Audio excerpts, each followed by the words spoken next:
ராஜாதி ராஜாவாய் இயேசு இந்த உலகத்திலே மறுபடியுமாய் அவர் நியாயம் விசாரிக்கும்படியாய் இந்த உலகத்திலே இறங்கி வர போகிறார். அல்லேலூயா. அதுல இருந்து ஒரே ஒரு காரியம், இயேசு ராஜாவாகவே பிறந்தார் இந்த பூமியிலே. அவருடைய அந்த பவனிலே எல்லாரும் சொல்றாங்க, அந்த ஓசன்னா என்கிற பவனில் எல்லாரும் சொல்றாங்க, குருத்தோலை ஞாயிறிலும் சொல்றாங்க, இஸ்ரவேலின் ராஜா ஸ்தோத்தரிக்கப்பட்டவர். இன்னும் அதுல தெளிவான வார்த்தை உண்டு. வாசிங்க லூக்கா சுவிசேஷம் 19வது அதிகாரம் 38 வாசிப்போம்.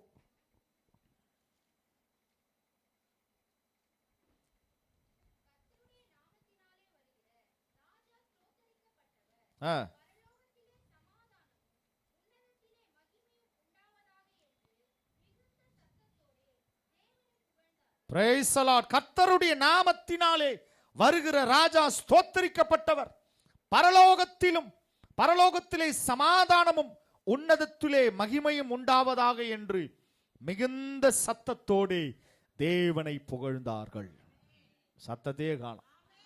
அங்க நல்லா அந்த வசனத்தை மறுபடியும் நல்லா படிக்கிறேன், கவனிங்க. உன்னதத்திலே பரலோகத்திலே சமாதானமும் உன்னதத்திலே மகிமையும் உண்டாவதாக என்று என்ன சொல்லியிருக்கு சொல்லுங்க எல்லாரும். மிகுந்த சத்தத்தோடு சொல்லுங்க எல்லாரும், மிகுந்த சத்தம். அல்லேலூயா. இப்ப எல்லாம் சத்தமா ஓசனான்னு சொல்ல போறேன். எல்லாம் சத்தம் நல்லா, உங்க சத்தத்தை நல்லா தொண்டையில சரி பண்ணீங்க, தொண்டையெல்லாம் ரெடி பண்ணுங்க, எல்லாம் ரெடி பண்ணுங்க. எல்லாம் உன்னதத்தில் இருக்கிற சோத்திரம். இப்ப நான் சொல்றது அப்படியே சத்தமா சொல்ல போறீங்க.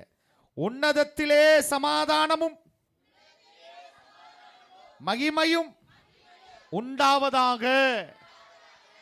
உன்னதத்தில் இருக்கிற தேவனுக்கு ஓசன்னா. சத்தமா சொல்லுங்க, இன்னும் சத்தமா சொல்லுங்க, ஓசன்னா. இன்னும் அவ்வளவுதான் சத்தமா, இன்னும் எனக்கு சத்தம் வரும், நல்லா வரும்னு தான் தோணுது.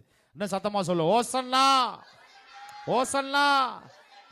ஓசன்னான்ற வார்த்தைக்கு என்ன அர்த்தம்னா, தேவன் எங்களை ரட்சிக்கும்படியாய், தேவனே எங்களை ரட்சிக்க முடியும், தேவனே எங்களை ரட்சியும் என்ற அர்த்தம் தான் சொல்லப்படுகிறது. ஆனால் இந்த ஓசன்னா என்கிற வார்த்தை, தேவன் எங்களை ரட்சிப்பார், தேவன் எங்களை ரட்சிக்க முடியும், அவர் மாத்திரமே எங்களை ரட்சிப்பார் என்ற வார்த்தை எப்படியாய் மாறினதென்றால், தேவனுக்குரிய மகிமையான வார்த்தையாய், உன்னதத்தில் இருக்கிற தேவனுக்கு மகிமை புகழும் ஓசன்னா என்ற வார்த்தையாய் அது மாற்றப்பட்டிருக்கிறது. அல்லேலூயா.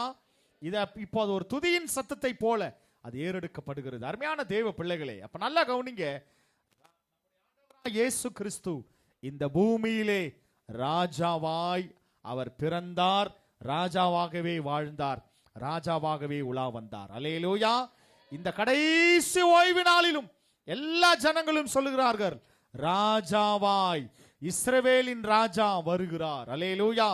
இன்னும் அதுல வார்த்தை இன்னும் தெளிவா இருக்கு. மார்க்கு சுவிசேஷம் 11வது அதிகாரம் வாசிப்போம். 11:9 வாசிங்க. 9:10.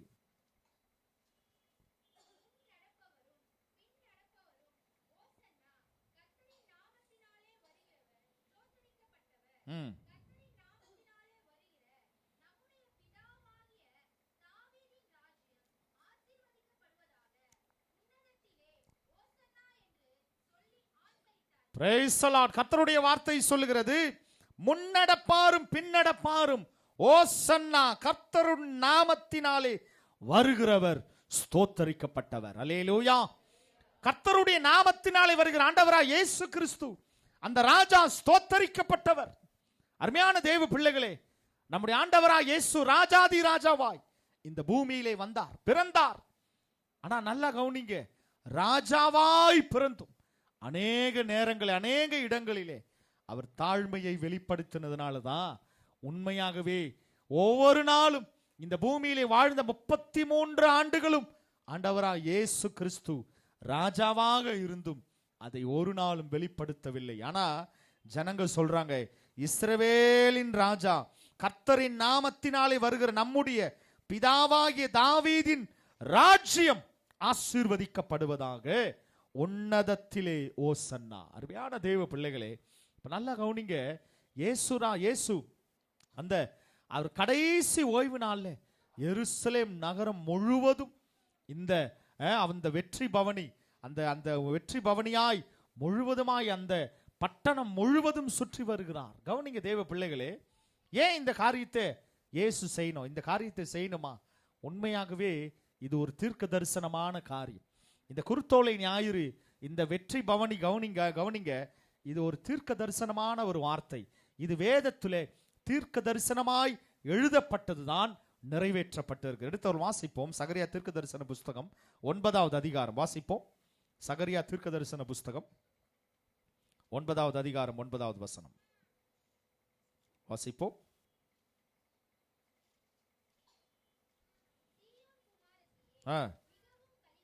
கலிகூறு,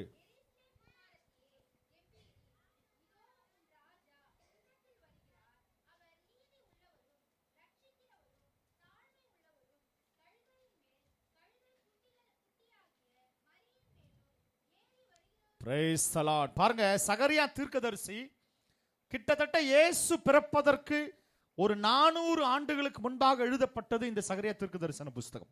இயேசு பிறப்பதற்கு ஒரு 400 ஆண்டுகளுக்கு முன்பாகவே இந்த தீர்க்க தரிசனம் எழுதப்பட்டிருக்கிறது. சீயோன் குமாரத்தியே மிகவும் கலிகூறு, எருசலேம் குமாரத்தியே கம்பீரி, இதோ உன் ராஜா உன்னிடத்தில் வருகிறார். அல்லேலூயா. அருமையான தேவ பிள்ளைகளே, இந்த சகரியா தீர்க்கதரிசியும் பாருங்க, இயேசுவை ராஜா என்று குறிப்பிடுகிறார். ஆமென் சொல்வோமே. அல்லேலூயா. உன் ராஜா உன்னிடத்தில் வருகிறார், அவர் நீதி உள்ளவரும் ரட்சிக்கிறவரும் தாழ்மையுள்ளவரும் கழுதையின் மேலும் கழுதை குட்டியாகிய மரியின் மேலும் ஏறி வருகிறவராயிருக்கிறார். அல்லேலூயா. அப்ப நல்லா கவனிங்க, சகரியா இந்த தீர்க்க தேவனுடைய வசனங்கள், தேவனுடைய வார்த்தை தீர்க்க தரிசனமே ஆண்டவராய் இயேசுவை ராஜா என்று குறிப்பிடுகிறது. அல்லேலூயா. உன் ராஜா உன்னிடத்தில் வருகிறார். சரிங்க, எல்லாரும் சொல்றாங்க தீர்க்க தரிசனமே இயேசுவை ராஜா என்று குறிப்பிடுகிறது. அவருடைய ராஜ்யம் என்ன? இயேசு ராஜா என்றால் உண்மையாக அவர் எதை ஜெயித்திருக்கிறார்? அந்த ராஜ்யம், அவருடைய ராஜ்யம் எப்படிப்பட்டது? அவருக்குரிய ராஜ்யம் எதை அவர் ஜெயித்ததினாலே அவர் ராஜாவா இருக்கிறார்? என்றைக்கும் ராஜாவா இல்ல மாறுவாரா?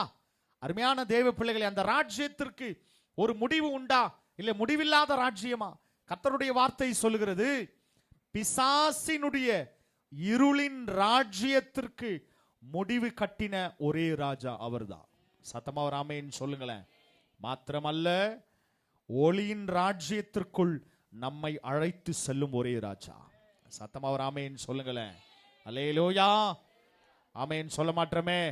சொல்லுங்க, பிசாசினுடைய இருளின் ராஜ்யத்திற்கு முடிவு கட்டினவர், முடிவு கட்டின ஒரே ராஜா அவர்தான். சத்தமா ஆமென் சொல்லுங்க. அல்லேலூயா. முதல்ல அந்த வசனத்தை வாசிங்க. கொலோசியருக்கு எழுதின நிருபம் 1வது அதிகாரம். கொலோசியர் 1வது அதிகாரம் 1:13 வாசிப்போம்.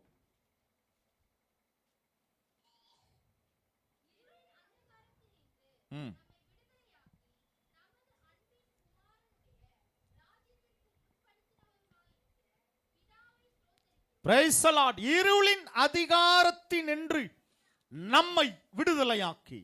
இப்ப பிசாசு கவனிங்க, இருளின் அதிகாரம், இருளின் ராஜ்யம், இருளின் ராஜ்யத்தின் அதிபதி பிசாசானவன் இருளின் அதிகாரத்தினின்று நம்மை விடுதலையாக்கி. சொல்லுங்க எல்லாரும் சத்தமா ஒரு ஆமென் சொல்லுங்களேன். இருளின் அதிகாரத்தினின்று சொல்லுங்க எல்லாரும் சொல்லுங்க அந்த வார்த்தை, இருளின் அதிகாரத்தினின்று எங்களை விடுதலையாக்கினவர். அல்லேலூயா. இருளின் அதிகாரத்தினின்று நம்மை விடுதலையாக்கின ராஜா. அதே நேரத்திலே ஒளியின் ராஜ்யம், கர்த்தருடைய வார்த்தை சொல்லுகிறது, தமது அன்பின் குமாரனுடைய ராஜ்யத்திற்கு. சத்தமா ஒரு ஆமென் சொல்லுவோமே. அல்லேலூயா. அன்பின் குமாரனுடைய ராஜ்யம், ஆண்டவராய் இயேசு கிறிஸ்து அரசாள போகிற ராஜ்யம். அந்த அன்பின் ராஜ்யத்திற்கு நம்மை உட்படுத்தினவராயிருக்கிற பிதாவை ஸ்தோத்தரிக்கிறேன். அல்லேலூயா. அப்ப நல்லா கவனிங்க, ஆண்டவராய் இயேசு கிறிஸ்து உண்மையாகவே அவர் ராஜா தான். எத்தனை பேர் ஆமென் சொல்றீங்க? சொல்லுங்க, அவர் ராஜா தான். சொல்லுங்களேன், எல்லாம் ராஜா தான். அல்லேலூயா.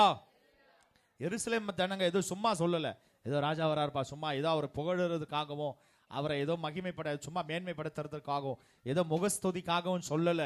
உண்மையாகவே இருளின் ராஜ்யத்திலிருந்து நம்மை விடுவித்து அன்பின் ராஜ்யத்திற்கு, ஒளியின் ராஜ்யத்திற்கு நம்மை அழைத்து செல்ல போகிற ராஜா. ஆமென் சொல்ல மாட்டோமே. சத்தமா ஒரு ஆமென் சொல்லுவோமே. அல்லேலூயா, அல்லேலூயா. அந்த ஜனங்கள் அதை அறிந்ததுனால தான் சும்மா ஏதோ கத்தல, ராஜா வரார் ராஜா வரார், சும்மா கத்தல. அந்த ஜனங்கள், எருசலேம் நகரத்தின் ஜனங்கள் அதை அறிந்ததுனால தான் இதோ ராஜா வருகிறார், இஸ்ரவேலின் ராஜா வருகிறார், எங்களை மீட்கும்படியான ராஜா வருகிறார் என்று உண்மையாகவே உணர்ந்துதான், ஆவியில் உணரப்பட்டுதான் இந்த வார்த்தை குறிப்பிடப்பட்டிருக்கிறது. ஆமென் சொல்வோமே. சத்தமா ஒரு ஆமென் சொல்வோமே. இருளின் ராஜ்யம், பிசாசனுடைய ராஜ்யத்தினின்று நமக்கு விடுதலை தந்தவர், ஒளியின் ராஜ்யத்திற்கு நம்மை அழைத்து செல்லுகிறவர். அல்லேலூயா. நல்லா கவனிங்க. சரிங்க, அவர் ராஜாவென்றால் அந்த ராஜ்யம் எப்போ தொடங்குது? அந்த ராஜ்யம்னா, ஒரு ராஜானாலே நிரந்தரமா ராஜா இருக்க முடியாது. இப்போ இஸ்ரவேலின் ராஜா தாவீது இருந்தான், சவுல் இருந்தான், தாவீது இருந்தான். தாவீது 40 வருஷம் அரசாண்டான், அவ்வளவுதான். அவன் காலம் முடிஞ்ச உடனே அந்த ராஜ்யம் கலைக்கப்பட்டது, அவ்வளவுதான். அந்த தாவீது மரித்த உடனே அந்த ராஜ்யம் இல்லாம போயிடுச்சு. அடுத்த ராஜா, அடுத்தது அவனுடைய மகன் சாலமோன், அடுத்தது அவனுடைய மகன் ரெகோபாம், இப்படி மாற்றிக்கொண்டே இருந்தது. ஆனால் இஸ்ரவேல் ஆண்டவராய் இயேசு கிறிஸ்துவை ராஜா என்று குறிப்பிடப்பட்டிருக்கிறது. இந்த ராஜ்யம் எப்படி முடியும்? கவனிங்க தேவ பிள்ளைகளே, இந்த ராஜ்யத்திற்கு கவனிங்க, இந்த உலகத்தின் ராஜ்யத்துக்கு எல்லாம் முடிவு உண்டு. எல்லாரும் கவனிங்க தயவு செய்து. ஆனால் நம்முடைய ஆண்டவராய் இயேசு கிறிஸ்துவின் ராஜ்யத்திற்கு ஒருபோதும் முடிவே கிடையாது. சத்தமா ஒரு ஆமென் சொல்லுங்களேன். அந்த ராஜ்யத்திற்கு என்றென்றைக்கும் அவர் ஒருவர் மாத்திரம்தான் ராஜா. ஆமென் சொல்லுங்களேன். அல்லேலூயா. இந்த ராஜ்யத்திற்கு முடிவே கிடையாது. என்றென்றைக்கும் நித்தியவரும் சர்வ வல்லமையுறும், என்றைக்கும் நித்தியம் உள்ளவர், என்றைக்கும் சாவாமை உள்ளவர், என்றென்றைக்கும் ராஜாவாய் சிங்காசனத்திலே வீற்றிருப்பவர். அல்லேலூயா. வாசம் எடுத்தவர் வாசிங்க. லூக்கா சுவிசேஷம் 1வது அதிகாரம், லூக்கா சுவிசேஷம் 1வது அதிகாரம் 32 வாசிப்போம்.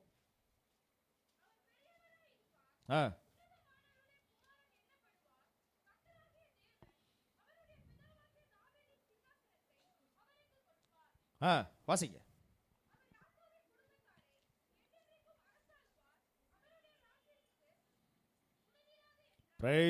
என்னவா கவனிங்க.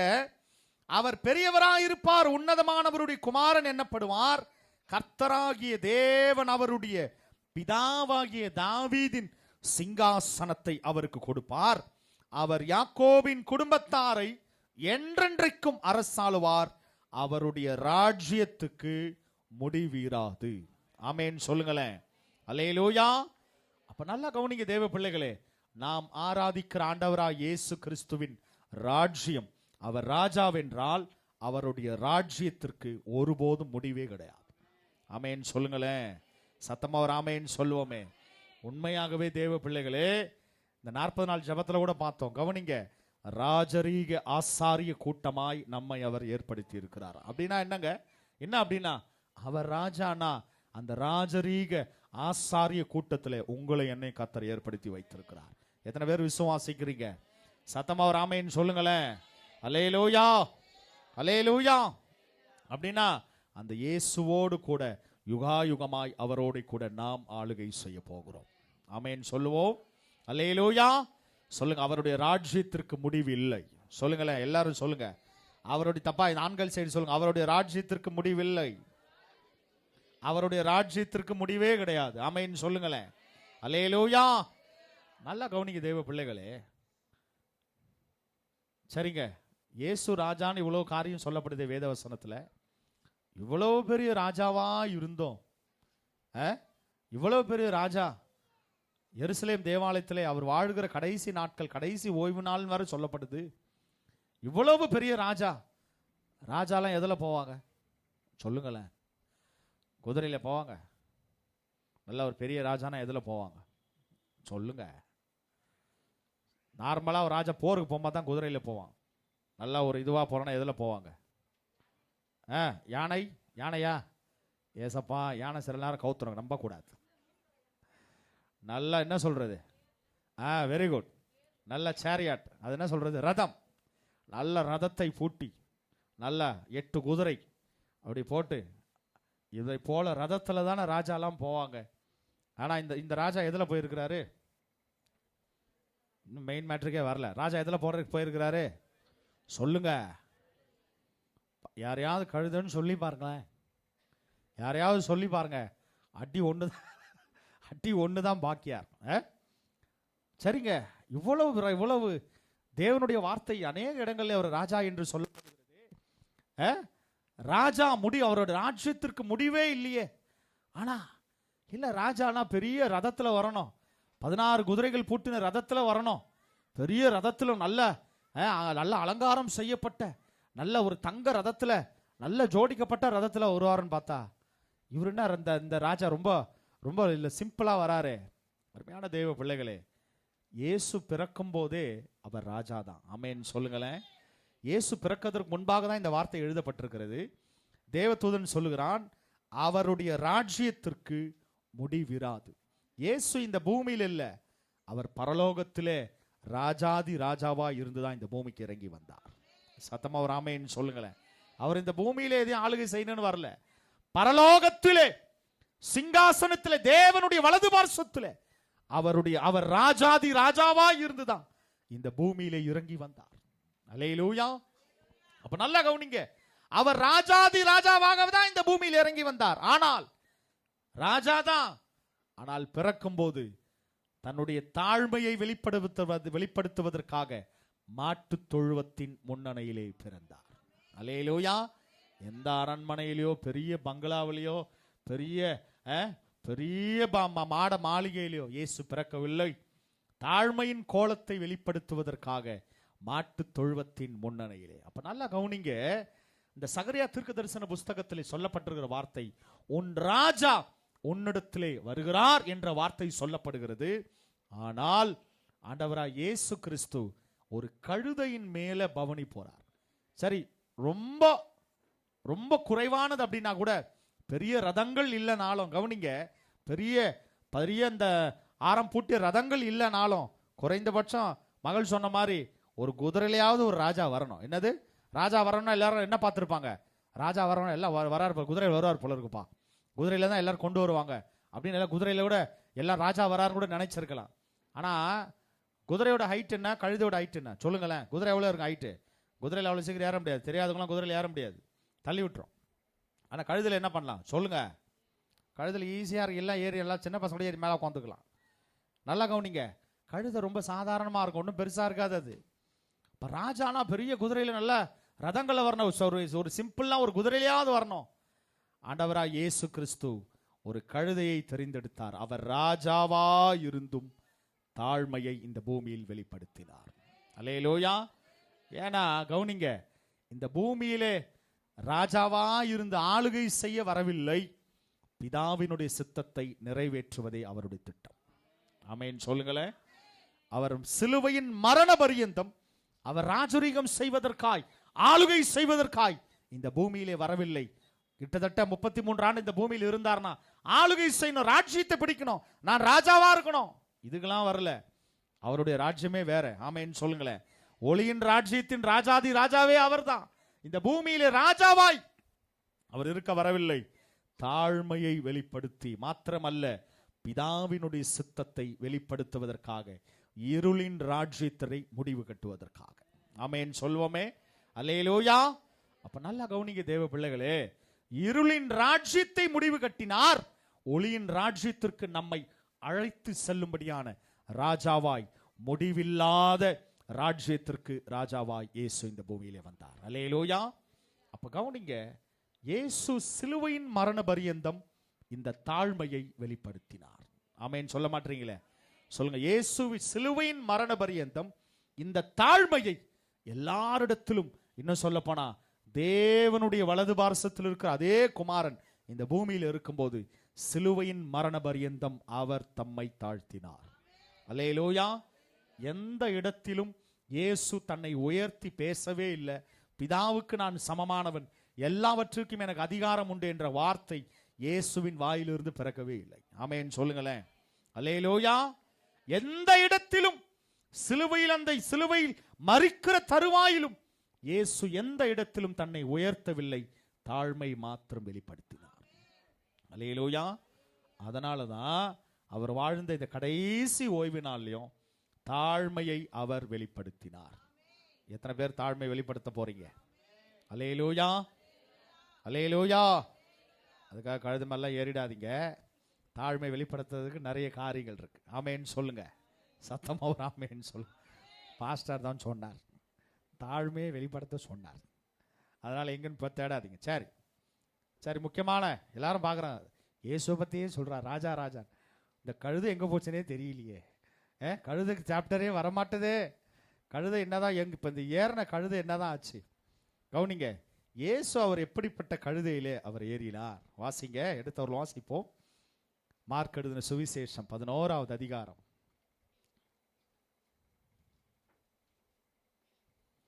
1 வாசிப்போம்.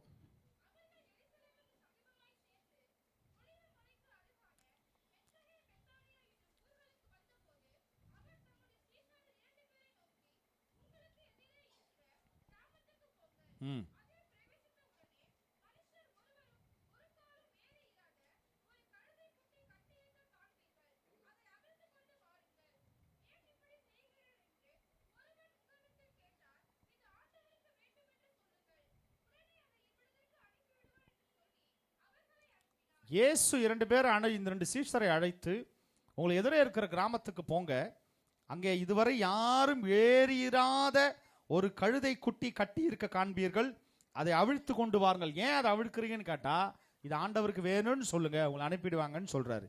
இப்போ அதே போல 2 சீஷரும் போய் அவர் சொன்னபடியே செய்கிறார்கள். என்ன நடக்குது? வாசிங்க 4வது வசனம். அவர்கள் போய்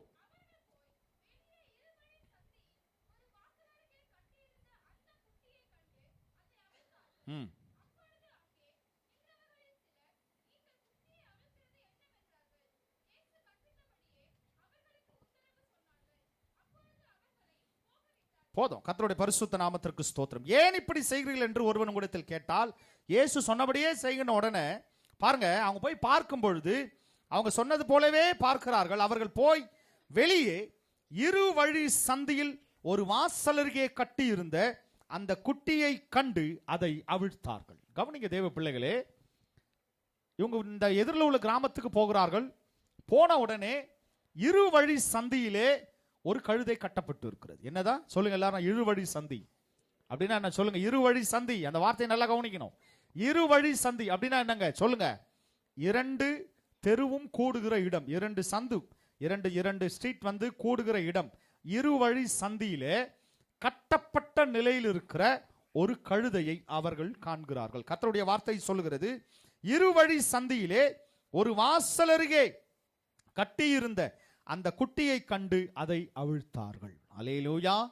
அருமையான தேவ பிள்ளைகளே, அந்த குட்டியை அவிழ்த்தார்கள். அப்பொழுது அங்கே நின்றவர்கள் சிலர், நீங்கள் குட்டியை அவிழ்க்கிறது என்னவென்றார்கள்.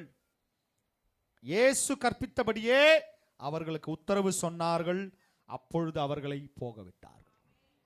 அருமையான தேவ பிள்ளைகளே, இந்த கழுதை போலதான் நாம ஒரு நாள் பரலோக ராஜ்யத்தின் பாதை, நரகத்தின் பாதை என்று 2 வழிகளிலே எங்க போறதுன்னு தெரியாம 2த்துக்கும் நடுவில் நின்றுட்டு இருந்தோம். சத்தமா ராமேன்னு சொல்லுங்களேன். அதுல சும்மா இல்ல, பிசாசானவன் நம்ம சும்மா நிக்க வைக்கல. பிசாசானவன் நம்மை கட்டி இருந்த நிலையிலே, கவனிங்க, கர்த்தருடைய வார்த்தை சொல்லுகிறது, இரு வழி சந்தியிலே ஒரு வாசல் அருகே கட்டி இருந்த அந்த குட்டி. ஆமேன்னு சொல்லுங்களேன். சத்தமா ராமேன்னு சொல்லுவோமே. இப்ப நல்லா கவனிங்க, இயேசு நம்மை சந்திக்காத வரை, இயேசுவை நாம் சந்திக்காத வரை நாம் இரு வழி சந்தியிலே கட்டப்பட்ட நிலையிலிருந்த கழுதை போலதான் இருந்தோம். ஆமென் சொல்லுங்களேன். அல்லேலூயா. இப்ப நல்லா கவனிங்க, இயேசு என்றைக்கு இந்த ஆத்துமா எனக்கு தேவை, இந்த ஆத்துமா எனக்கு பிரயோஜனமானது, இது உபயோகமானது, இந்த ஆத்துமாவினால், இந்த மனுஷனால், இந்த மகளால், இந்த சகோதரனால் எனக்கு வேலை இருக்கிறது, எனக்கு ஊழியம் இருக்கிறது என்றைக்கு அவர் நம்மை தெரிந்தெடுத்து நம்மை ரட்சித்து நம்மை பலப்படுத்தினாரோ, இது எனக்கு தேவை என்று எப்போ சொன்னாரோ அப்பதான் நம்ம விடுதலையாக்கப்பட்டோம். எத்தனை பேருங்க ஆமேன்னு சொல்றீங்க? எத்தனை பேர் விசுவாசிக்கிறீங்க? அல்லேலூயா. இயேசு நம்மை சந்திக்காத வரை நாம், பிசாசானவன் நம்மை கட்டப்பட்ட நிலையில தான் வைத்திருந்தான். அல்லேலூயா. சத்தமா ஒரு ஆமேன்னு சொல்லுவோமே. கட்டியிருந்த கழுதை. கவனிங்க, கர்த்தருடைய வார்த்தை சொல்லுகிறது, அதுவும் நல்லா கவனிங்க, இருவழி சந்தியில் கட்டப்பட்ட கழுதை.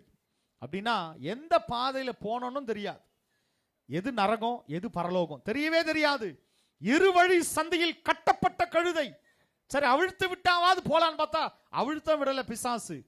நம்மை இந்த உலகத்திலே பாவத்திலே சாபத்திலே அக்கிரமத்திலே நம்மை கட்டி எந்த இடத்திலும் நாம் ஓடாதபடிக்கு நம்மை ஒரு சிறையிருப்பிலே பிசாசானவன் கட்டி வைத்திருந்தான். அல்லேலூயா. இப்ப நல்லா கவனிங்க, அந்த வார்த்தை குறிப்பிடப்படுகிறது. கட்டியிருந்த அந்த குட்டியை கண்டு அவிழ்த்தார்கள்.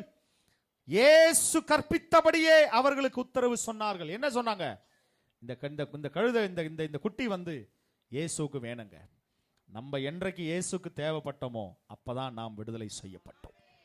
சொல்லுங்க, நாங்க விடுதலை செய்யப்பட்டோம். சத்தமா ஒரு ஆமென் சொல்லுங்களேன். இயேசு நம்முடைய வாழ்க்கையில வரலனா இன்னும் நம்முடைய நிலை கட்டி இருக்கிற கழுதை தான். சத்தமா ஒரு ஆமென் சொல்லுவோமே. அல்லேலூயா. கர்த்தருடைய வார்த்தை சொல்லுகிறது.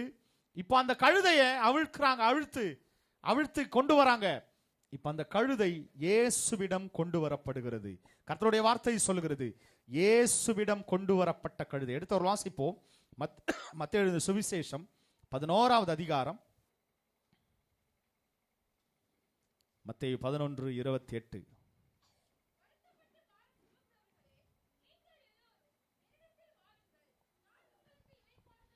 என்ன காரணம்? இது என்ன வருத்தப்பட்டு பாரம் சுமக்கிறவங்க? கழுதையோட வேலை என்ன? கழுதையோட ஃபுல் டைம் வேலை என்ன? Full time work. அப்படின்னா கழுதைக்கு என்ன வேலை? சத்தமா சொல்லுங்க எல்லாரும். மூட்டை சுமக்கிறது, வெயிட் தூக்குறது மாத்திரம் தான் அதுக்கு வேலை. பிசாசு நம்மளை ஃபுல் டைம் எதுக்கு யூஸ் பண்ண தெரியுங்களா? பிசாசு நம்மளை ஃபுல் டைம் ஒர்க் 24 மணி நேரமும் அவன் நம்ம தலை மேல தூக்கி வச்சு எல்லா பாவமும் சாபமும் அக்கிரமத்தையும் வேதனையும் பயத்தையும் மரண பயத்தையும் தீமையும் அக்கிரமத்தையும் இந்தா சுமந்துக்கோ, வச்சுக்கோ, தலையில வச்சுக்கோ, வச்சு அந்த பாரத்தை நம்ம தலையில அழுத்தி கொண்டே இருந்தா எது வரைக்கும்? இயேசு என் வாழ்க்கையில் வருகிற வரைக்கும். சத்தமா ஒரு ஆமென் வரமாட்டதே. இன்னும் சத்தமா ஒரு ஆமென் சொல்லுவோமே. இப்ப இயேசு சொல்லுகிறார், என்னிடத்தில் வாருங்கள் வருத்தப்பட்டு பாரம் சுமக்கிறவர்களே, என்னிடத்தில் வாருங்கள், நான் உங்களுக்கு இளைப்பாறுதல் தருவேன். இப்ப அந்த கழுதை பாருங்க, இயேசுன்னு சொன்ன உடனே அந்த கட்டுகள் அவிழ்க்கப்பட்டது. இப்ப இயேசுவின் இடத்துல வந்த உடனே கவனிங்க, அதனுடைய பாரங்கள் எல்லாம் அதன் மேலிருந்து இறக்கப்பட்டது. எத்தனை பேருங்க விசுவாசிக்கிறீங்க? நீங்க இயேசுவின் இடத்துல வந்ததுக்கு அப்புறம் தான் உங்க மேல இருக்கிற பிசாசு வைத்த பாரங்கள் எல்லாம் அவிழ்ந்து கீழே விழுந்தது. எத்தனை பேர் விசுவாசிக்கிறீங்க? ஆமேனே வரல, சத்தமா ஆமேன்னு சொல்லுவோம். அல்லேலூயா. இயேசுவிடம் வந்த கழுதை அந்த எப்படி வருது? நல்ல ஸ்மூத்தா நடந்து வருது. அப்பா, இவ்வளவு நாள் இந்த ஓனர் நம்மளை என்னென்னவோ பண்ணி வச்சிருந்தான், கட்டி வச்சிருந்தான். என் மேல சும்மா நிக்கிற கழுதை மேல இருக்கிற பாரத்தை எல்லாம் தூக்கி வச்சிருந்தான் அவன். இப்ப இயேசுன்னு சொன்ன உடனே அந்த கட்டி இருந்த கட்டுகள் அவிழ்க்கப்பட்டது. இயேசுவினிடத்துல வரும்போது எந்த கட்டுகளும் அல்ல, இயேசு எல்லா கட்டுகளையும் அவிழ்த்து தான் அவரிடத்துல கொண்டு வருகிறார். சத்தமா ஒரு ஆமென் சொல்வோமே. அல்லேலூயா. அருமையான தேவ பிள்ளைகளே, நாம் இயேசுவை அறியாத போது இந்த உலகத்திலே பாவத்திலே சாபத்தின் கட்டுகளே அகப்பட்டு இருந்தோம். எங்க போறதுன்னு தெரியல. நம்ம இந்த உலகத்திலே வாழ்வதா இல்லை சாகிறதா என்ன செய்யறதுன்னு தெரியலையே. நாம் கட்டப்பட்ட நிலையில் நம்முடைய சிந்தை கட்டப்பட்டு இருக்கிறது, நம்முடைய செயல்கள் கட்டப்பட்டு இருக்கிறது. எல்லா நிலையிலும் ஒரு கட்டப்பட்ட நிலையில தான் பிசாசு நம்மை வைத்திருந்தான். எத்தனை பேர் ஆமென் சொல்றீங்க? அல்லேலூயா. இதுல இருந்து என்ன எதுங்க விடுதலை ஆக்கியது? இயேசு என்கிற ஒரே சத்தம் நம்மை விடுதலை ஆக்கிற்று. அல்லேலூயா. அந்த கட்டப்பட்ட கழுதை பாருங்க, அவங்க வேற எதுவுமே சொல்லல, இயேசுக்கு வேணும்பா அப்படின்னு சொன்ன உடனே சரி கொண்டு போங்க. பிசாசு நம்மளை என்னதான் கட்டி வைத்திருக்கலாம், ஆனா இயேசு என் வாழ்க்கையில வந்த பிறகு அவன் ஒரு நிமிடம் கூட என்னை கட்டி வைத்திருக்க முடியவே முடியாது. என்னுடைய எல்லா கட்டுகளையும் எல்லா பாவங்கள் சாபங்கள் இயேசு என்கிற நாமம் என்னை விடுதலை செய்தது. ஆமென் சொல்ல மாட்டோமே. இப்ப இயேசுவின் இடத்துல வந்த கழுதை வருத்தப்பட்டு எப்பொழுதுமே அந்த கழுதை என்ன பண்ணிருக்கோம்? 24 மணி நேரம் அது சும்மா நிக்கிறப்ப கூட என்ன பண்ணுவாங்க? தூக்கி சுமையை தூக்கி மேல வைடா வைடா, சும்மா நிற்கு, சும்மா தான் நிக்க, தூக்கி வை. அது கட்டிப்பட்டிருக்கு, அது கீழே உட்கார முடியாது, மேல ஃபுல்லா வெயிட். பிசாசு உன்னை அழுத்தி பாரங்கள், இந்த உலகத்தின் கவலை வேதனை கஷ்டம் எல்லாவற்றிலும் உன்னை அழுத்தி அழுத்தி அழுத்தி வைத்திருந்தான். இயேசுக்கு நீ எப்போ தேவைன்னு நீ எப்போ சபைக்குள்ள இயேசுவை தேடி வந்தீங்களோ உங்க மேல இருந்து எல்லா பாரங்களையும் இயேசு தூற்றி விட்டார். அல்லேலூயா. எத்தனை பேர் விசுவாசிக்கிறீங்க இந்த வார்த்தையை? சொல்லுங்க. இயேசுவின் இடத்துல வந்த போதுதான் என் சுமைகள் குறைக்கப்பட்டது. என் சுமைகள் இப்ப எல்லாம் பறந்து போச்சு, எல்லாம் தூக்கி எறிந்தார் ஆண்டவர். அல்லேலூயா. இப்போ இந்த கழுதை இயேசுவின் இடத்துல வந்துடுச்சு. கவனிங்க, வாசிங்க, வாசிச்சு அதே வாசனை வாசிங்க. மார்க் சுவிசேஷம் 11வது அதிகாரம். இப்போ இந்த கழுதை இயேசுவின் இடத்துல வந்துடுச்சு. 11:6 வாசிப்போம்.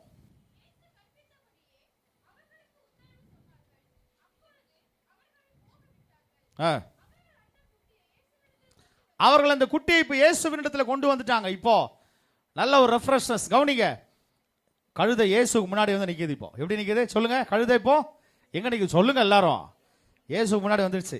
ஒரே சந்தோஷம். பா, எங்க வர 24 மணி நேரம் வெயிட்டை வச்சு உயிரெடுத்தானுங்க. என்ன ஒரே ஜாலியாக இருக்கு. இப்போ வெயிட் எல்லாம் ஒன்றும் இல்லை, நல்ல வேலை கட்டையும் அவுத்து விட்டானுங்க. இயேசு யாருன்னு தெரியலையா? அவரு இயேசுன்னு சொன்ன உடனே கட்டம் அழுந்து போச்சு. இப்போ இயேசுக்கிட்ட போனோன்னா இருக்கிற பாரத்தெல்லாம் தூக்கிட்டானுங்க. இப்போ இயேசு முன்னாடி வந்து நிற்கிறார். இப்போ அந்த கழுதை இயேசு முன்னாடி வந்து நிற்குது. வாசிக்க தொடர்ந்து. அவர்கள் குட்டி இயேசுவினிடத்தில் கொண்டு வந்து என்ன பண்ணாங்களாம் சொல்லுங்க? எல்லாரும் சொல்லுங்க. என்ன பண்ணாங்க? இது வரைக்கும் அந்த கழுதை பார்த்தே இருக்காது. என்னது சொல்லுது? என்னது? எதை பார்த்துருக்காது? அது எந்த இருக்கிறத அவனே கட்டி வச்சிருக்கிறான் அவனா அப்படின்னா அது மேலே எங்கள் ட்ரெஸ் எல்லாம் போட்டிருக்க போறான். இருக்கிற வரைக்கும் அவமானப்படுத்தி அசிங்கப்படுத்தி கேவலப்படுத்தி வைத்திருந்த கழுதை மேல முதல் தடவையா ட்ரெஸ் எல்லாம் போடுறாங்க. பாருங்க, அந்த வார்த்தை சொல்லப்படுது. அதன் மேல் தங்கள் வஸ்திரங்களை போட்டார்கள். கடந்த வாரத்தின் செய்திக்கும் இந்த வாரம் செய்திக்கும் ஒன்றும் சம்பந்தம் இல்லை. ஆனால் ஆவியானவர் ஒரு கனெக்ட் பண்றார். என்ன கனெக்ஷன் தெரியுமா? கடந்த வாரத்தில் ஆண்டவராய் இயேசு கிறிஸ்து நம்மேல் ரட்சிப்பின் வஸ்திரம், நீதியின் சால்வை, பரிசுத்த வஸ்திரம் அவற்றை நம்மேல் போடுகிறார். ஆமென் சொல்லுங்களேன். சத்தமா ஒரு ஆமென் சொல்லுவோமே. நாம் இயேசுவின் நற்கந்தமாய், இயேசுக்குரிய நற்கந்தமாய் நாம் வீசும்படியாய் அந்த ட்ரெஸ் எல்லாம், அந்த ஆடைகள் எப்பொழுது என் மேல வருதோ அவருடைய வாசனை என் மேல் வீசுகிறது. அல்லேலூயா. இப்ப பாருங்க, இந்த கழுதைக்கு என்னாலே ஒன்றும் புரியல. அது மேல ட்ரெஸ் எல்லாம் போடுறாங்க. என்ன பண்றாங்க சொல்லுங்க? ட்ரெஸ் எல்லாம் போடுறாங்க. கவனிங்க, அந்த இருக்கிற துணிகள் எல்லாம் இருக்கிற நல்ல விலையுயர்ந்த நல்ல மெல்லிய வஸ்திரம், ரட்சிப்பின் வஸ்திரம் எல்லாற்றையும் அது மேல போடுறாங்க. போட்ட உடனே கவனிங்க, அந்த வார்த்தை சொல்லுகிறது, தங்கள் வஸ்திரங்களை போட்டார்கள், அவர் அதன் மேல் ஏறி போனார். ஆமென் சொல்வோமே. அல்லேலூயா. பிசாசு பாருங்க, நம்மை கட்டி வைத்திருந்தது மாத்திரம் அல்ல, எந்த இடத்துல போகணும்னு தெரியாம நம்ம மேல அநேக பாரங்களை வைத்தது மாத்திரம் அல்ல, நம்மிடத்தில் இருக்கிற எல்லாவற்றையும் திருடின திருடனாய் அவன் இருக்கிறான். உண்மையாகவே நம்மிடத்தில் இருந்த ரட்சிப்பு, எல்லா நீதி நம்மிடத்தில் திருடனும் கொள்ளைக்காரனுமான அந்த பிசாசு அந்த கழுதையை பாருங்க, வெட்ட வெளியில ஒன்றுமே இல்லை, யாருமே கவனிப்பாரற்று நிற்க வைத்திருந்தான். ஆனால் இயேசு என்றைக்கு நம்முடைய வாழ்க்கையில வந்தாரோ, கர்த்தருடைய வார்த்தை சொல்லுகிறது, அவர்கள் தங்கள் வஸ்திரங்களை அதன் மேல் போட்டார்கள். அல்லேலூயா. இப்ப இயேசு அதன் மேல் ஏறி போறார். முதல் தடவையா அந்த கழுதைக்கு கவனிங்க, 24 மணி நேரமும் இது வரைக்கும் அந்த கழுதை பிறந்ததுல இருந்து அந்த கழுதை அவன் பயன்படுத்தினதுல இருந்து இது வரைக்கும் அந்த கழுதை பார்த்திருக்கோம். எப்பவும் ஒரே நாத்தமோ அழுக்கம் தான் அடிச்சிருக்குது. என்னன்னு தெரியல, முதல் தடவையா ஒரு நல்ல வாசனை வருது. ஆமென் சொல்லுங்க. அந்த கழுதை யோசித்திருக்கோம், என்னப்பா அது, எப்பவுமே மேல ஒரே அழுக்க மூட்டை தூக்கி வைப்பான் அவன். அழுக்க மூட்டை எப்படி இருக்கும்? ஒரே நாற்றம். பிசாசு நம்மளை நாற்றத்திலும் அழுக்கிலும் வேதனையிலும் பாவத்தின் அழுக்கிலும் அவன் நம்ம வைத்திருந்தான். இயேசு என்றைக்கு நமக்குள்ள வந்தாரோ அவருடைய வாசனை இப்ப என் மேல வீசுது. அல்லேலூயா. அந்த கழுதை பார்த்திருக்கோம், என்னப்பா அது, முதல் தடவையா எப்பவுமே என் மேல நாற்றம் தான் அடிக்கும். என்ன அவன் பயன்படுத்தும் போதெல்லாம் ஒரே நாற்றம், ரொம்ப வேதனையான நாற்றமா இருக்கும். பிசாசு நம்மை பயன்படுத்த போது நாற்றமும் அழுக்கும் பாவமும் சாபமும் எனக்குள்ளே இருந்தது. ஆனா இயேசு இப்ப எனக்குள்ளே, அந்த வார்த்தை நல்லா கவனிங்க, அதன் மேல் வஸ்திரங்களை போட்டார்கள், அவர் அதன் மேல் ஏறி போனார். இயேசு எனக்குள்ள வந்த உடனே அந்த கழுதைக்கு பாருங்க, இப்ப பாருங்க, அவர் நடந்து போகும்போது அவருக்கு என்ன பண்றாங்க பாருங்க, போடுங்கப்பா, வாசிங்க, தொடர்ந்து வாசிங்கம்மா. இயேசு எனக்குள்ள வந்தா என் கால் தரையில கூட இயேசு பட விட மாட்டார். சத்தமா ஒரு ஆமென் சொல்லுங்களேன். அல்லேலூயா. வெட்ட வெளியில பனியிலையும் மழையிலையும் உபத்திரவப்படுத்தி வேதனைப்படுத்தி அந்த கழுதை நின்றுட்டு இருந்தது. இப்ப பாருங்க, அவர் நடக்கிற போது கூட தரையில கூட அவர் கால் படல. அவர் நடக்கிற இடெல்லாம் ஒரே வஸ்திரங்களும். அந்த வார்த்தையை சொல்லுகிறது, அநேகர் தங்கள் வஸ்திரங்களை வழியிலே விரித்தார்கள், வேறு சிலர் மரைக்கிளைகளை தரையிலே வழியிலே பரப்பினார்கள். அதை விட அதுக்கு ரொம்ப சந்தோஷமான காரியம், இந்த உலகத்தையும் வானத்தையும் பூமியும் உண்டாக்கின சர்வ வல்லமையுள்ள ராஜாவை நான் சுமக்கிறேன். அல்லேலூயா. ஒரு மகிமையான காரியம். அந்த கழுதைக்கு ஒரே சந்தோஷம். அருமையான தேவ பிள்ளைகளே, இயேசுவை நாம் சுமக்கதற்கு முன்பாக, இயேசு எனக்குள் வருவதற்கு முன்பாக, நானும் இந்த பிசாசின் அடிமைத்தனத்திலே, இந்த உலகத்தின் பிசாசின் எல்லா பாவங்களையும் சுமக்கிற ஒரு பொதி கழுதையை போலதான் இருந்தேன். ஆமென் சொல்லுங்களேன். ஆனா இப்ப நல்லா கவனிங்க, இயேசுவினிடத்திலே வந்த பிறகு அந்த கழுதை மாற்றப்பட்டது, புதுப்பிக்கப்பட்டது. அவர் மேல், அந்த கழுதையின் மேல் வஸ்திரங்களை விரித்தார்கள், அவர் அதன் மேல் ஏறி போனார். அருமையான தேவ பிள்ளைகளே, கழுதைக்கு என்ன ஒரு வாழ்வு வந்துச்சு பாருங்க. ஆமென் சொல்லுங்களேன். என்ன ஒரு வாழ்வு. அருமையான தேவ பிள்ளைகளே, கர்த்தர் நமக்கும் இப்படிதான். ஒரு நாளில் யாரும் யாருமே கவனிப்பாரற்று இந்த உலகத்தின் அடிமைத்தனத்தில், பிசாசின் இருளின் ராஜ்யம் அடிமைத்தனத்திலே எங்க போறது என்ன செய்யறதுன்னு கூட தெரியாம நின்று கொண்டு இருந்தோம். இயேசு என்றைக்கு நம்ம கை நீட்டினாரோ அன்னைக்கே என் வாழ்வு உயிர்ப்பிக்கப்பட்டது, புதுப்பிக்கப்பட்டது. ஆமென் சொல்ல மாட்டோமே. எத்தனை பேர் உணர்ந்து அல்லேலூயா சொல்றீங்க? சொல்லுங்க, இயேசு என் வாழ்க்கையில வந்ததுக்கு பிறகுதான். சொல்லுங்க, இயேசு என் வாழ்க்கையில வந்ததுக்கு பிறகுதான் என் வாழ்க்கை புதுப்பிக்கப்பட்டது. ஆமென் சொல்ல மாட்டோமே. அல்லேலூயா. ஆமென் சொல்ல மாட்டோமே. அல்லேலூயா. இப்ப நல்லா கவனிங்க, அந்த கழுதை பாருங்க ரொம்ப சந்தோஷமாயிட்டு இருக்கும். பா, என்னையா அது, ஒரு ராஜாவை சுமக்கிற பாக்கியம். இப்ப நல்லா கவனிங்க, இந்த உலகத்திலே கேவலமானது, இந்த உலகத்திலே அற்பமான ஜந்து கழுதை. இயேசு ஏன் அதை தெரிந்தெடுக்கிறார்? உண்மையாகவே இந்த உலகத்தாரால் நிராகரிக்கப்பட்டவர்கள், துரத்தி அடிக்கப்பட்டவர்கள், தூக்கி எறியப்பட்டவர்கள், இந்த உலகத்தாரால் புறக்கணிக்கப்பட்டவர்கள் தான் நீங்களும் நானும். எத்தனை பேர் ஆமென் சொல்றீங்க? இந்த உலகத்தாருடைய பார்வையிலே அற்பமானவர்கள். ஆமென் சொல்லுவோமே. ஆனா இந்த அற்பமானவர்களுடைய இருதயத்துல தான் ராஜாவாகி அவர் ஜீவிக்கிறார். அவர் பிரயாணம் பண்ணுகிறார். அந்த இயேசுவை சுமக்கிற கழுதையாய் நான் மாறி இருக்கிறேன். ஆமென் சொல்ல மாட்டோமே. அல்லேலூயா. சொல்லுங்க, பக்கத்துல இருக்கிறவங்க பார்த்து சொல்லுங்க, இயேசுவை சுமக்கிற கழுதை நீங்க தான். திட்டிடாதீங்க, நல்லா கை பிடிச்சு சொல்லுங்க, இயேசுவை சுமக்கிற கழுதை. அல்லேலூயா. இயேசுவை சுமக்கிற கழுதைக்கு என்ன ஒரு பாக்கியம் பார்த்தீங்களா? பைபிள் இடம் பிடிச்சிச்சு. பைபிள் இடம் பிடிச்சிருக்கு அந்த கழுதை. கவனிங்க, இயேசுட்ட வர்றதுக்கு முன்பாக கட்டப்பட்ட கழுதை. உண்மையா அதோட நிலை என்னவா இருந்திருக்கும்? ஒருவேளை இந்த கழுதை இயேசுட்ட வரலன்னா அதோட நிலை என்னவா இருந்திருக்குங்க? அப்படியே பொதிய சுமந்து மழையிலையும் வெயிலையும் இருந்து அப்படியே சாக வேண்டியதுதான். இப்ப பாருங்க, இயேசு அதன் மேல பிரயாணம் பண்ணாருன்னு உடனே, கவனிங்க, இயேசு அதன் மேல ஏறினாருன்னு உடனே, இன்னைக்கு உலகம் ஃபுல்லா இயேசு பத்தி பேசும்போது கண்டிப்பா இந்த கழுதையும் பேசப்படும். உண்மையாகவே இயேசு உங்க வாழ்க்கையில இருந்தார்னா இயேசுவோடு கூட நாமும் பேசப்படுவோம். நாமும் நம்முடைய தலைகளையும் இயேசு உயர்த்துவார்.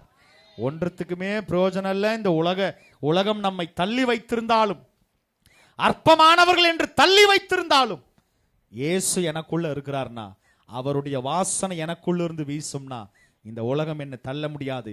தள்ளப்பட்ட அதே உலகம் என்னை தலையில் தூக்கும். எத்தனை பேருங்க ஆமென் சொல்றீங்க? சத்தமா ஒரு ஆமென் சொல்லுங்களேன். தனியா ஒரு கழுதை போனா என்ன பண்ணுவாங்க? தனியா ஒரு கழுதை போனா அது கத்துக்கு இருக்கிற கல்லெல்லாம் தூக்கி அடிப்பாங்க. ஆனா இப்ப இயேசு அதன் மேல ஏறி இருக்கிறார உடனே அதுக்கு ஒரு தனி மகிமை. பாரு, நல்லா அருமையா இருக்கு பாக்குறதுக்கு. போடு, தலையில ட்ரெஸ் எல்லாம் போடு, அது மேல போடு, ட்ரெஸ் எல்லாம் போடு, கீழே எல்லாம் போடு. அந்த கழுதை கால் கூட தரையில படக்கூடாது. அவர் எனக்குள்ள வராத வரைக்கும் என்னை யாரும் மதிக்கல, நான் இந்த கேவலத்தின் பாத்திரமா இருந்தேன். இயேசு என்றைக்கு எனக்குள்ள வந்தாரோ என்னுடைய மகிமையை கர்த்தர் மாத்திட்டார். எத்தனை பேருங்க விசுவாசிக்கிறீங்க? சத்தமா ராமேன்னு சொல்லுங்களேன். இயேசு நமக்குள்ள வராத வரைக்கும் இந்த உலகம் நம்ம ஏறெடுத்தும் பார்க்கல. இந்த உலகம் என்னை புறக்கணித்தது, இந்த உலகம் என்னை துரத்தி அடித்தது, இந்த உலகம் என்னை தூக்கி அடித்தது. நல்லா கவனிங்க, ஆண்டவராய் இயேசு கிறிஸ்து இதற்காக தான் கழுதையை தெரிந்தெடுத்தார். எதுக்கு தெரியுங்களா? புறக்கணிக்கப்பட்ட ஒரு ஜந்து. ஆமேன்னு சொல்லுங்க. ஒரு அற்பமாய் ஏற்பட்ட, அற்பமாய் நினைக்கப்பட்ட ஒரு சின்ன மிருகம். அதை ஏன் பயன்படுத்தினார்னா, கவனிங்க, இந்த உலகத்தில் இயேசு உண்மையாகவே நம்மையும் அப்படிதான் இந்த உலகத்தினால் புறக்கணிக்கப்பட்டு துரத்தடிக்கப்பட்டு அற்பமாய் எண்ணப்பட்ட நம்மை தான் இயேசு பயன்படுத்துகிறார். எத்தனை பேர் விசுவாசிக்கிறீங்க? வாசிங்க ஒரு வசனத்தை. 1 கொரிந்தியர் எழுதின நிருபம் 1வது அதிகாரம் 27, 28 வாசிப்போம்.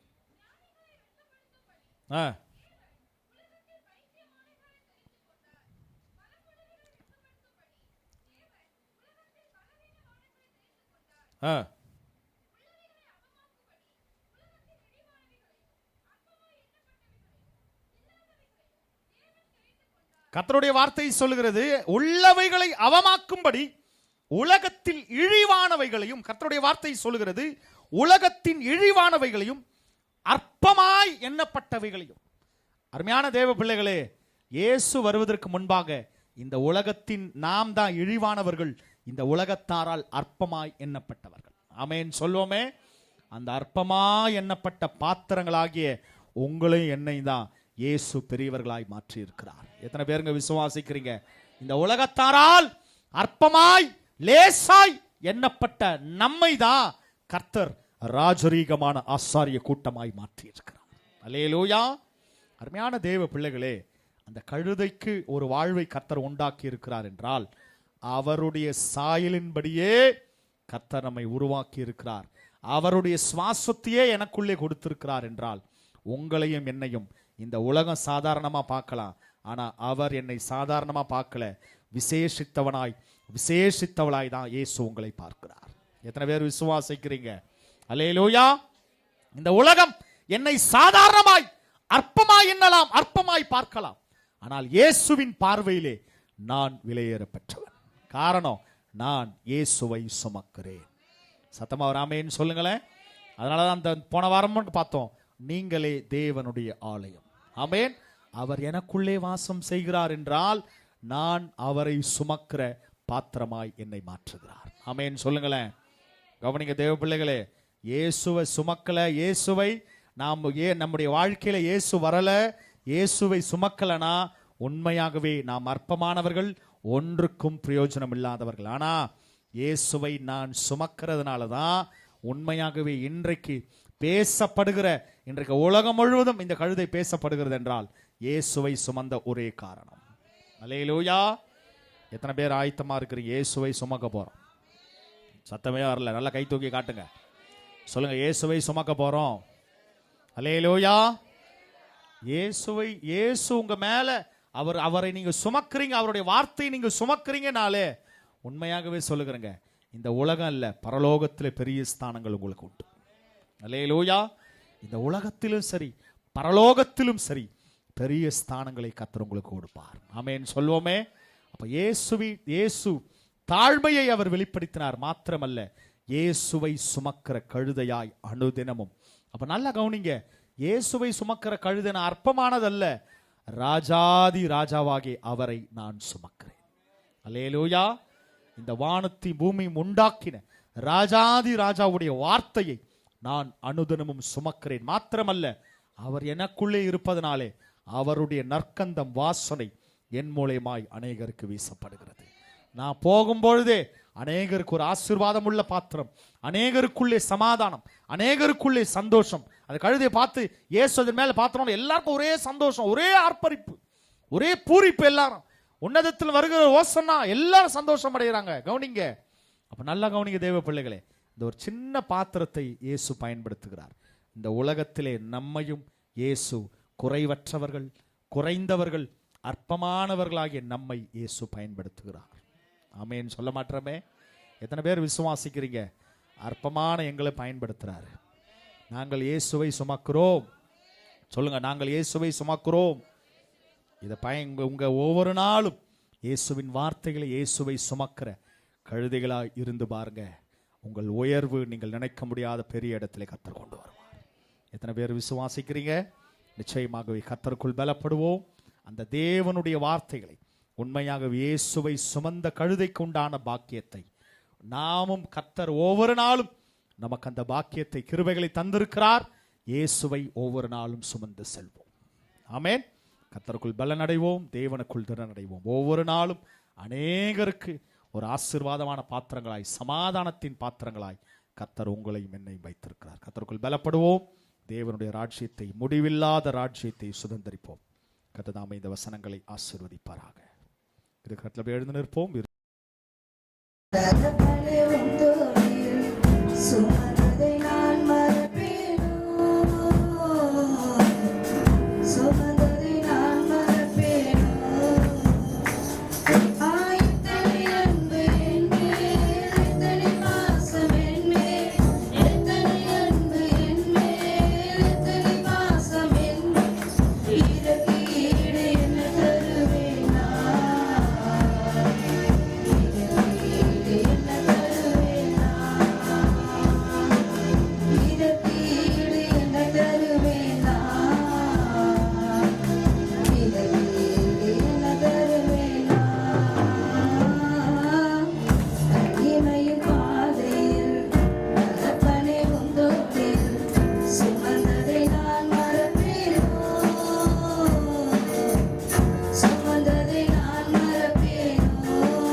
செபிப்போம். Praise the Lord. நன்றி தகப்பனே, நன்றி அப்பா, ஸ்தோத்திரப்பா. அன்பும் இரக்கமும் நிறைந்த எங்கள் நல்ல பிதாவே, இயேசு கிறிஸ்துவின் நாமத்தினாலே உம்மிடத்தில் வருகிறோம். பரிசுத்த ஆவியானவரே, உம்மை துதிக்கிறோம், வாழ்த்துகிறோம், வணங்குகிறோம், மகிமைப்படுத்துகிறோம், உயர்த்துகிறோம். இந்த ஆசீர்வதிக்கப்பட்ட இந்த பரிசுத்த விசேஷமான இந்த குருத்தோலை ஞாயிறு ஆராதனையை கர்த்தர் ஆசீர்வாதமாய் மாற்றி தந்த கிருபைகளுக்காக நன்றி அப்பா, ஸ்தோத்திரம். தகப்பனே, இவ்வளவு நேரமாய் கேட்ட வார்த்தையின் பிரகாரம் இதோ நாங்கள் கட்டியிருந்த நிலையில் இருந்தோம். இந்த கட்டப்பட்ட நிலையிலே இருவழி சந்தியிலே கட்டப்பட்ட பாவத்திலும் சாபத்திலும் அழுக்கிலும் உளையான சேற்றிலும் பொதியை சுமக்கிற வருத்தப்பட்டு பாரம் சுமக்கிறவர்களாய் ஒவ்வொரு நாளும் அழுக்கிலும் நாற்றத்திலும் இருந்தோம். என்றைக்கு இயேசு எங்களை அழைத்தீரே, அன்றைக்கு எங்களுக்கு விடுதலை பிறந்தது. இயேசு நீர் என்றைக்கு எங்களை சந்தித்தீரோ அன்றைக்கு எங்களுக்கு விடுதலை. நாங்கள் இயேசுவின் எப்போது வந்தோமோ அப்பொழுதே எங்களுக்கு ஒரு புதிய வாழ்வு. ஏசப்பா, நறுமணம் மிக்க கர்த்தருடைய வாசனை வீசுகிறதாய் நற்கந்தங்களை வீசுகிற இயேசுவின் நற்கந்தங்களை வீசுகிற ஒரு வாழ்க்கையை, ஒரு புதுமையான ஆசீர்வாதமான வாழ்க்கை கர்த்தர் எங்களுக்கு தந்தீரே. நன்றி அப்பா, கோடி கோடி கோடியாய் உமக்கு நன்றி செலுத்துகிறோம். இயேசுவை சுமக்கிற கழுதையாய் நாங்கள் ஒவ்வொரு நாளும் இந்த உலகத்தில் உம்முடைய வார்த்தையை சுமக்கிறவர்களாய், இயேசுவை சுமக்கிறவர்களாய், ராஜாதி ராஜாவை சுமக்கிறவர்களாய், உம்முடைய வார்த்தையை சுமக்கிறவர்களாய் ஒவ்வொரு நாளும் நாங்கள் தேவனுக்குள் பிரவேசிக்க கர்த்தர் உதவி செய்யுங்க. கற்றுக் கொடுத்த வார்த்தைகளுக்காக நன்றி. கர்த்தருடைய ஏசப்பா, கேட்ட ஒவ்வொரு வார்த்தைகளையும் தங்கள் வாழ்க்கையிலே அப்பியாசப்படுத்த கர்த்தர் உதவி செய்யுங்க ஆண்டவரே. வந்திருக்கிற ஒவ்வொரு பிள்ளைகள், ஏசப்பா, தாய்மார்கள், சகோதர சகோதரிமார்கள், சிறு பிள்ளைகள், வாலிப பிள்ளைகள், ஒவ்வொரு குடும்பத்தினருக்காக, கணவன் மனைவி பிள்ளைகளுக்காக ஜெபிக்கிறோம். கைட்டு செய்கிற ஒவ்வொரு வேலைகள், ஒவ்வொரு பிரயாசங்களையும் ஆசீர்வாதமாய் மாற்றி தாங்க ஆண்டவரே. இம்மட்டுமாய் கைவிடாத எபினேசர் இனியும் தாங்கி நடத்துங்க. உம்முடைய கிருபை, தயவு, இரக்கம் ஒவ்வொரு நாளும் தாங்கி வழி நடத்தட்டும் ஆண்டவரே. இந்த நாள் வரைக்கும் உம்முடைய கிருபை, தயவு, இரக்கம் ஒவ்வொரு நாளும் எங்களை தாங்கி வந்த கிருபைகளுக்காக நன்றி. ஏசப்பா, வரப்போகிற வாரத்தில் வருகிற அந்த குட் ஃப்ரைடே ஆராதனையை கர்த்தர் ஆசீர்வாதமாய் மாற்றி தாங்க. அதை தொடர்ந்து வருகிற ஈஸ்டர் ஆராதனையும் கர்த்தர் ஆசீர்வாதமாய் மாற்றி தாங்க. புதிய ஆத்துமாக்களை, அநேக ஆத்துமாக்களோடு உம்மை துதிக்க, ஆராதிக்க, கர்த்தருக்கென்று ஒப்பு கொடுக்க, ஞானஸ்நானம் பெற கர்த்தர் இந்த 2 நாட்களையும் நாங்கள் விசேஷித்துக் கொள்ள, தேவனுக்குள்ளே பயன்படுத்த, தேவனுடைய ரட்சிப்புக்கென்று பயன்படுத்த கர்த்தர் உதவி செய்ய நம்முடைய கரத்தில் எங்களை முற்றிலுமாய் தாழ்த்துகிறோம், அர்ப்பணிக்கிறோம். பலப்படுத்துங்க. கிருபையும் நன்மையும் பிள்ளைகளை தொடரட்டும், ஆசீர்வதியும். தொடர்ந்து வழி நடத்துங்க, தொடர்ந்து ஆசீர்வதிங்க. மேலான நன்மைகள், கிருபைகள் தொடரட்டும், ஆசீர்வதியும். இயேசுவின் நாமத்தில் பிதாவே, ஆமென். எல்லோரும் சேர்ந்து சொல்லுவோம். என் ஆத்துமாவே கர்த்தரை ஸ்தோத்திரி, என் முழு உள்ளமே அவருடைய பரிசுத்த நாமத்தை ஸ்தோத்திரி. என் ஆத்துமாவே கர்த்தரை ஸ்தோத்திரி, அவர் செய்த சகல உபகாரங்களையும் மறவாதே. ஆமென். நம்முடைய கர்த்தராகிய இயேசு கிறிஸ்துவினுடைய கிருபையும், பிதாவாகிய தேவனுடைய அன்பும், பரிசுத்த ஆவியானவருடைய அன்பும் ஐக்கியமும் இன்றைக்கும் என்றைக்கும் சதா காலங்களிலும் நம்மோடு இருப்பதாக. ஆமென். ஹல்லேலூயா, ஹல்லேலூயா, ஹல்லேலூயா.